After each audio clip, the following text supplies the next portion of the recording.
ప్రచారం సాగడంతో ఆయన ఇంటి దగ్గరకు కార్యకర్తలు భారీగా చేరుకున్నారు. పార్టీ దూతలుగా ఎమ్మెల్యేలతో పాటు మంత్రి శ్రీధర్ బాబు ఆయన ఇంటికి వచ్చి బుజ్జగించే ప్రయత్నం చేశారు. అయినప్పటికీ ఆయన మెత్తపడలేదు. రాత్రి మంత్రి శ్రీధర్ బాబు ఆయన ఇంటికి చేరుకున్నారు.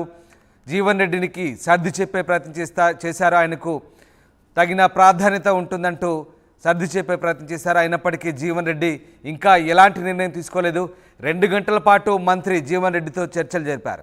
ఇవాళ మరోసారి హైదరాబాద్లో జీవన్ రెడ్డితో కాంగ్రెస్ అధిష్టానం చర్చలు జరపబోతోంది.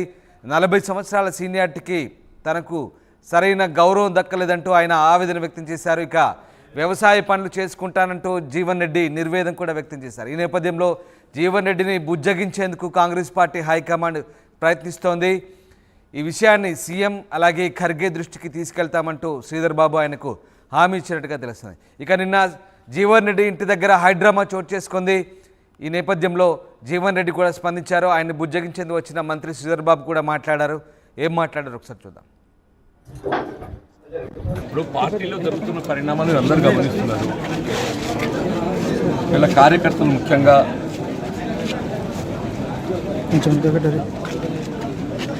అంటే వాళ్ళు ఏ విధంగా మనస్తాపానికి గురైనరు, వాళ్ళు ఏ విధంగా బాధ వ్యక్తం చేస్తుండ్రు.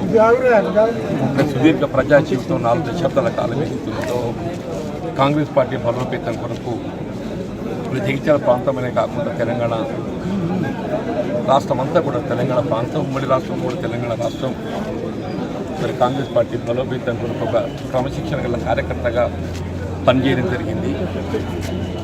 ఆనాడు తెలంగాణ రాష్ట్ర ఏర్పాటు ఉద్యమ సమయంలో కూడా 2006, 2008 2 పర్యాయాలు మరి అప్పుడు కేసీఆర్ గారిపై పోటీ చేయాలనేటువంటి ఒక పార్టీ ఆలోచనకు అనుగుణంగా మరి పోటీ చేయటం.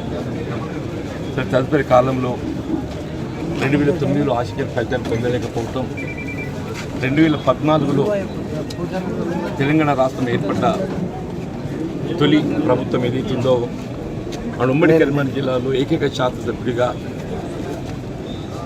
ఇలా కాంగ్రెస్ పార్టీ బలోపేతం ఉత్తర తెలంగాణ ప్రాంతంలో ఉన్న సమస్యలన్నీ కూడా శాసనసభ వేదికగా ఏదైతుందో ప్రభుత్వం స్పందించే విధంగా ఏ విధంగా ఒత్తిడి చేయడం జరిగిందో ఇదందరం కూడా గమనించడం. తిరిగి 18లో కూడా ఆశించిన పెద్ద పొందలేకపోవటం, 19 పట్టభద్రుల శాసన మండలి ఎన్నికల్లో మరి ఆనాడు పట్టభద్రులు అందరూ కూడా చెప్పంటుంది 2018లో మరి అప్పుడు టీఆర్ఎస్ ప్రభుత్వం పెద్ద మెజారిటీతో ప్రభుత్వం ఏర్పాటు చేసుకున్నప్పటికీ శాసన మండలిలో మాత్రం ఏదైతుందో ఫస్ట్ కౌంట్లో ఎన్నికయ్యే విధంగా పట్టభద్రులు, యువత, నిరుద్యోగ యువత, ఉద్యోగస్తులు, ఉపాధ్యాయులు అందరూ కూడా అండగా నిలబడి ఒక ప్రశ్నించే గొంతుకగా మనకు అవకాశం కల్పించడం. 5 సంవత్సరాల కాలం 2019 నుండి ఇవాటి వరకు కూడా మరి నిన్నటి వరకు అయితే శాసన మండలిలో కాంగ్రెస్ పార్టీ ఏకైక ప్రజాప్రతినిధిగా ఏదైతుందో ఇలా రాష్ట్ర ప్రభుత్వంపై ఒత్తిడి తెచ్చే విధంగా ఇలా పట్టభద్రుల గొంతుకగా ఉద్యోగస్తులే కానీ, ఉపాధ్యాయులే కానీ, నిరుద్యోగ యువతే కానీ, ముఖ్యంగా వ్యవసాయం, రైతాంగం, గల్ఫ్ కార్మికులు, బీడీ కార్మికులు వీళ్ళ వివిధ అంశాలపై ఏదైతుందో మరి ప్రభుత్వంపై ఒత్తిడి తెచ్చి నిలిచే విధంగా చేసిన పోరాటం కూడా అందరూ తెలిసిందే చెప్పండి. సరే, తదుపరి మొన్నటి శాసనసభ కానీ నిజామాబాద్ పార్లమెంట్ ఎన్నికల్లో కూడా ఆశించిన ఫలితం పొందలేకపోవడం కొంత బాధాకరం. కార్యకర్తలు ఏదైతుందో ఈ 2 ఎన్నికల్లో కూడా ఆశించిన ఫలితం పొందలేని పరిస్థితులు కొంత వాళ్ళంతా బాధతో ఉన్నట్టు ఒక పరిస్థితులు.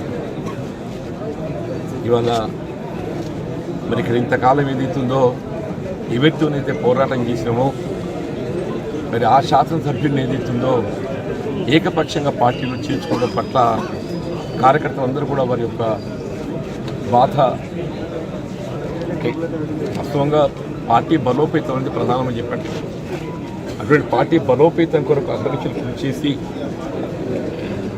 4 దశాబ్దాలుగా ఈ ప్రాంతం పార్టీ పటిష్టానికి పనిచేస్తుంది, ప్రజలకు అందుబాటులో ఉండి సమస్యల పరిష్కారానికి తోడ్పడుతున్న పరిస్థితుల్లో ఇవాళ సరే శాసనసభ్యుల సంఖ్యాబలం అనే భావనే కావచ్చు, ఆలోచన ఏదైనా కానీ ఏదైతుందో ఏకపక్షంగా నిర్ణయం తీసుకోవడంతో కార్యకర్తలు తట్టుకోలేకపోతున్నారు.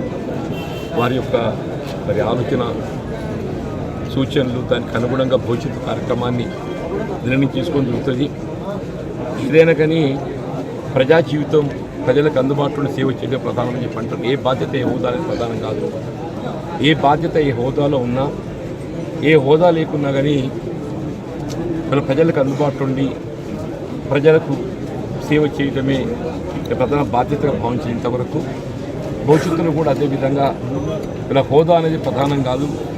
ఏ హోదా ఉన్నా లేకున్నా ప్రజలకు అందుబాటులో ఉండి సేవ చేసేటువంటి ఒక భావనతోని ముందు పోడదొరుకుతుంది. అట్లే కార్యకర్తలు కూడా ఇది కాంగ్రెస్ కార్యకర్తలే కానీ అభిమానులు కానీ ప్రజానీకం కూడా ఎవరు కూడా ఏ విధమైనటువంటి ఒక ఆందోళన గురి కావాల్సిన అవసరం లేదు. అదే పడకూడదు. మన జీవిత కాలం ఏదైతుందో ఈ ప్రాంత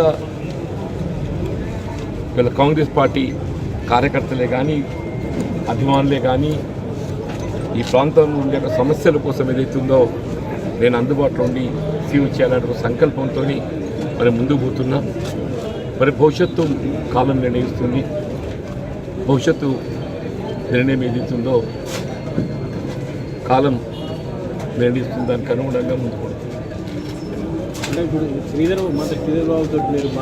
ఈరోజు మేము జగిత్యాలకి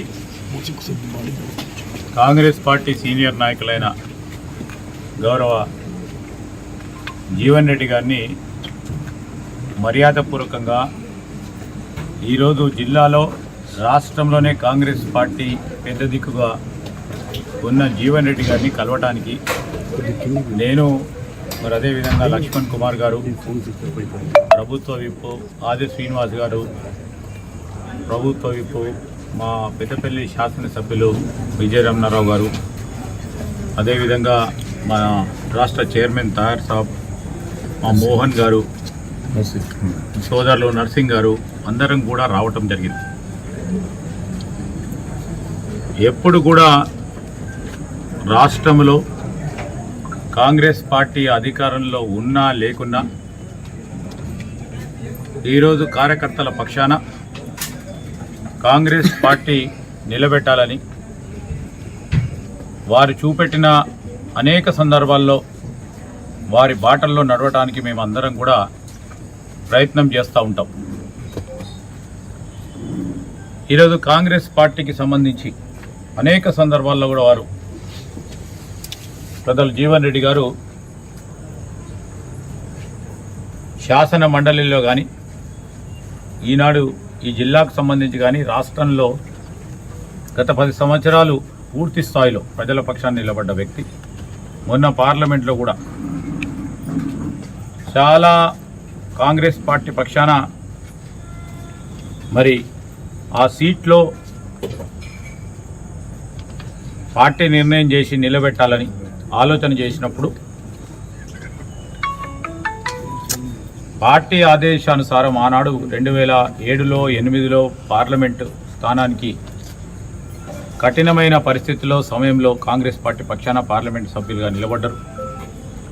అదేవిధంగా ఈరోజు కూడా మొన్న పార్లమెంట్ సంబంధించి కూడా అక్కడున్న పరిస్థితులను తెలిసి కూడా ఈరోజు కాంగ్రెస్ పార్టీని నిలబెట్టాలి అని వారు ముందుకొచ్చి నిలబెట్టడం జరిగింది. ఈ సందర్భంలో కూడా వారిని మేమందరం కూడా నిన్న జరిగిన సంఘటన విషయంలో పెద్దలు జీవన్ రెడ్డి గారు మనస్తాపానికి గురైనారని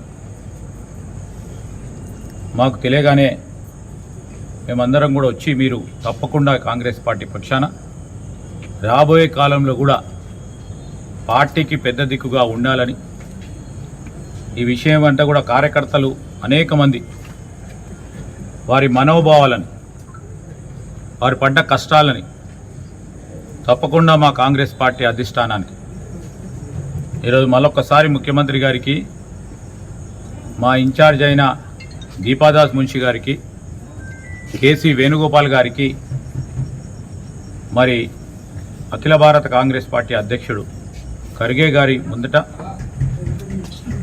ఇక్కడున్న మా కార్యకర్తల నాయకులందరి మనోవేదన